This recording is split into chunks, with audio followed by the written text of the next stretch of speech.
చేస్తాడు. రేవంత్ రెడ్డి తెలిసిన తెలుసు, అక్కడ బాగా తెలుసు కదా అనేక రూపాల్లో వాళ్ళదే అది కూడా ఉంది. అందుకని ఆయన ఇక్కడ తెలంగాణలో అధికారంలో, ఇప్పుడు కర్ణాటకలో గెలిచాం కాబట్టి తెలంగాణలో గెలుస్తాం అన్నట్టే, తెలంగాణలో గెలిచాం కాబట్టి సోదర తెలుగు రాష్ట్రమైనా అక్కడ కూడా గెలుస్తామనే ఒక ప్రచారం చేయడానికి వాళ్ళు ప్రయత్నిస్తారు. ఇది వాళ్ళు గెలవడానికి ఉపయోగపడుతుందో లేదో, జగన్ ఓడించడానికి ఉపయోగపడుతుందని వాళ్ళ అంచనా. ఎందుకంటే జగన్కు సంబంధించి కాంగ్రెస్ కాంప్రమైజ్ కాదు. కాంగ్రెస్ అధిష్టానాన్ని ధిక్కరించి నిలబడి అధికారంలోకి వచ్చి ఇదంతా చేసిన జగన్ గురించి, జగన్ మీద కక్షతోటేనండి.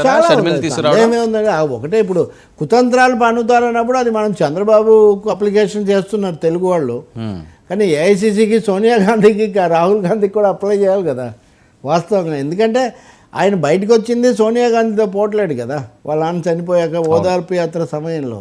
అందువల్ల తప్పకుండా ఒక కోల్డ్ వార్ ఏఐసి సోనియా కుటుంబానికి, జగన్మోహన్ రెడ్డికి అది నడుస్తూనే ఉంది. అందులో ఆయన ఎప్పుడు కాంప్రమైజ్ కావడానికి ఇష్టపడలేదు. జగన్ కూడా సో వాళ్ళు కూడా ఇప్పుడు ఒకవేళ మా దగ్గర నుంచి వెళ్ళిన వాళ్ళు తాత్కాలికంగా నెగ్గినప్పటికీ పర్మనెంట్గా ఏమి ఉండరు, మేము వాళ్ళకు పాఠం చెప్తాం అని చెప్పడానికి వాళ్ళు షర్మిలను ఒక ఆయుధంగా ఉపయోగిస్తారు. సో అందుకే మొన్న నేను మీతో అన్నాను, ఇదివరకు ఆమె జగనన్న వదిలిన బాణం, ఇప్పుడు ఆమె జగనన్న పైకి సోనియా గాంధీ వదిలిన బాణం.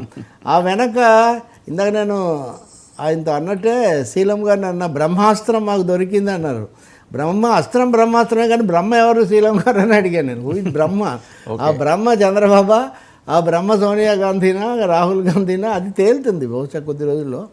కానీ షర్మిల మాటకారే, తప్పకుండా జగన్ కంటే కూడా ఆమె ఇది ధోరణి కొంచెం ఎక్కువగా ఉంటుంది.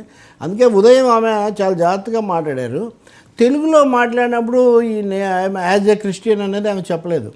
ఇంగ్లీష్లో ఏఐసిసి వేదిక మీద నుంచి చెప్పినప్పుడేమో అది చెప్పారు. తెలుగులో మాట్లాడినప్పుడు రాజశేఖర రెడ్డి బిడ్డ, రాహుల్ గాంధీ, అదే బాగా రీచ్ అవుతుంది కదండి. అదే మరి, అంటే మరి ఊరికనే దాన్ని మినహాయి ఎగ్జామ్ చేశారా దాన్ని చెప్పలేను. If you observe very keenly.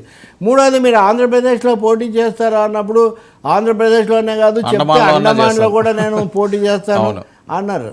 ఇవన్నీ కూడా కొన్నేమో చమత్కారాలు, కొన్నేమో వాటిలో కొన్ని భావాలు కూడా ఆమె కన్వే చేయడానికి ప్రయత్నిస్తున్నారు.